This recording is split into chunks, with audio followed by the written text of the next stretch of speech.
నోటీసులు కూడా జారీ చేసినట్ట. సో మరి చూద్దాం. కుమ్మక్కయ్యారు ఫార్ములా ఈ కేసులో కేటీఆర్ అరెస్టుకు అనుమతి ఇవ్వడం.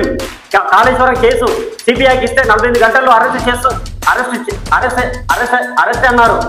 కాళేశ్వరం కేసు సిబిఐకి ఇస్తే 48 గంటల్లో అరెస్ట్ అన్నారు. కేసీఆర్ అరెస్టులను పోలింగ్ లోగా అరెస్ట్ చేశారా?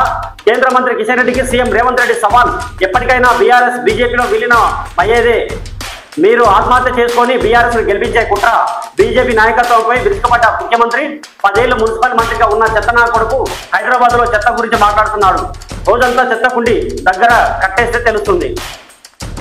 10 ఏళ్ల మున్సిపల్ మంత్రిగా ఉన్న చెత్తనా కొడుకు హైదరాబాద్ లో చెత్త గురించి మాట్లాడుతున్నాడు.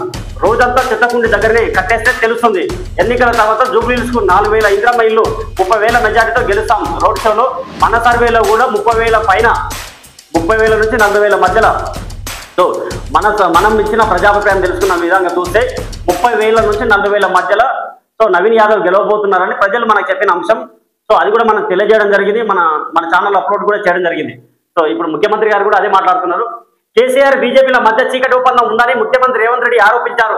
కేంద్ర మంత్రి కిషన్ రెడ్డి కేసీఆర్ లొంగకపోతే 2 పార్టీల మధ్య ఫిజికల్ బంధం లేకపోతే జూబ్లీహిల్స్ పోలింగ్ తేదీలోగా కాళేశ్వరం కేసులో సిబిఐకి ఎఫ్ఐఆర్ నమోదు చేయాలని, కేసీఆర్ హరీష్లను అరెస్టు చేయాలని సవాల్ విసిరారు. ఫార్ములా ఈ కార్ రేసు వ్యవహారంలో 50 కోట్ల రూపాయలు ఎలక్ట్రల్ బాండ్ల రూపంలో కంపెనీ నుంచి వసూలు చేశారని ఆధారాలతో సహా ఏసీబీ కేసు కట్టి కేటీఆర్ ను అరెస్టు చేయడానికి సో మిగతా 11వ పేజీలో ఉంది. చూడొచ్చు. కాంగ్రెస్ అలర్ట్. జూబ్లీహిల్స్ ఉప ఎన్నికకు ప్రతిష్టాత్మకంగా తీసుకున్న సీఎం పార్టీ నేతలకు దిశానిర్దేశం. ప్రచారం సరళిపై అధిష్టానం. ఈ వారం రోజులు చేతుల్లోనే మంత్రులు, ముఖ్య నాయకులు 100 మంది ఓటర్లకు ఇన్ఛార్జి, మహిళా ఓటర్ల బాధ్యత